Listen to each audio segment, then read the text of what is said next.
éternel. Éric et Jacques.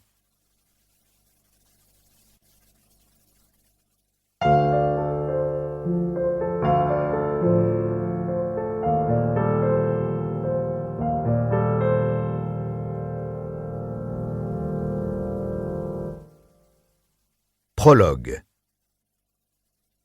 Serbie.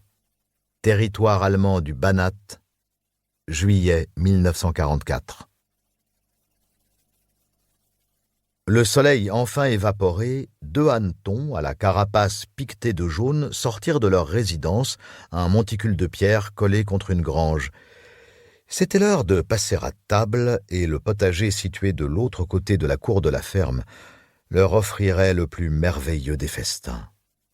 Dévorer était leur seule raison d'exister. Au moment où ils décollaient vers le paradis, une ombre gigantesque apparut au-dessus des insectes. Ils n'eurent pas le temps de rectifier leur plan de vol que l'ombre, la semelle de bois cloutée d'une botte, les écrasait à la vitesse de l'éclair. « 2 vermines en moins !» lança le propriétaire de la botte, un caporal de la Wehrmacht corpulent, qui s'était levé de sa chaise et regardait de tous côtés comme s'il se sentait épié.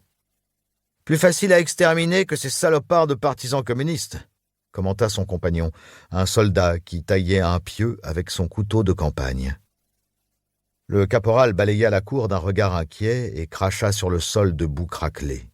Il n'avait pas plu depuis presque un mois, et une chaleur inhabituelle stagnait sur la plus grande ferme fortifiée des alentours de Bela Tserkva, l'église blanche, la ferme du maire, plus nazie que ses compatriotes du Vaterland. De mémoire de paysans, on n'avait jamais connu un été aussi brûlant dans la région, comme si une main invisible avait plaqué une couverture brûlante sur tout le Banat. « On s'en fout des partisans !» pesta le caporal. « Moi, j'ai qu'une envie, me tirer d'ici. Risquer ma peau pour protéger ces swabs bien gras, ça me soulève le cœur.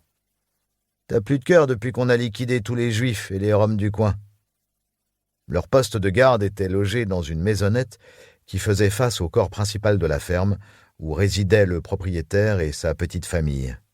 C'était un bâtiment typique, à toiture chapeautée et chevron comme on en trouvait dans toute la région, enclave germanique du nord-est de la Serbie, collée contre la frontière roumaine.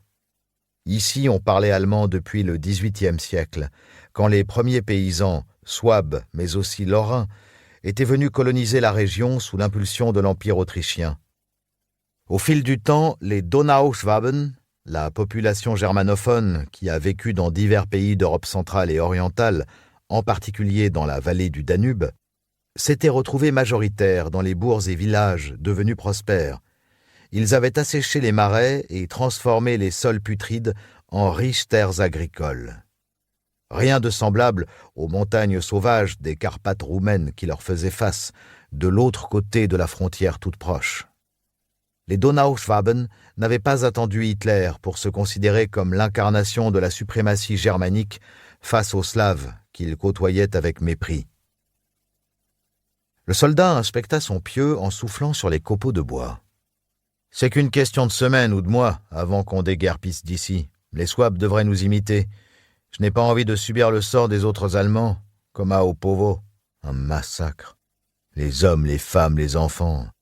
Mais avec ce pieu, je peux te dire que nada, et c'est... Tais-toi, ne prononce pas ce nom, c'est de la foutaise. Cette bonne femme n'existe pas. Viens faire la ronde. » le coupa le caporal en s'essuyant le front avec un mouchoir sale et humide. « Quant au massacre, l'Allemagne l'a bien cherché. Maintenant, on paye l'addition. Et pas qu'ici. » Quand les armées nazies avaient déferlé sur les Balkans 4 ans plus tôt, Hitler avait enlevé le Banat à la Serbie, transformé en protectorat, et confié son administration aux Donauschwaben, ravis d'assumer enfin leur suprématie raciale.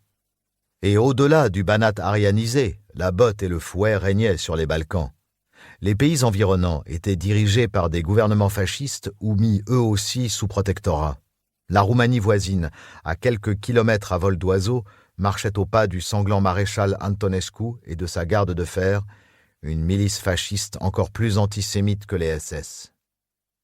à la frontière. Pour continuer à écouter ce livre audio gratuitement, cliquez sur le lien dans la description et vous pourrez l'écouter en entier sans frais grâce à l'essai de 30 jours d'Audible.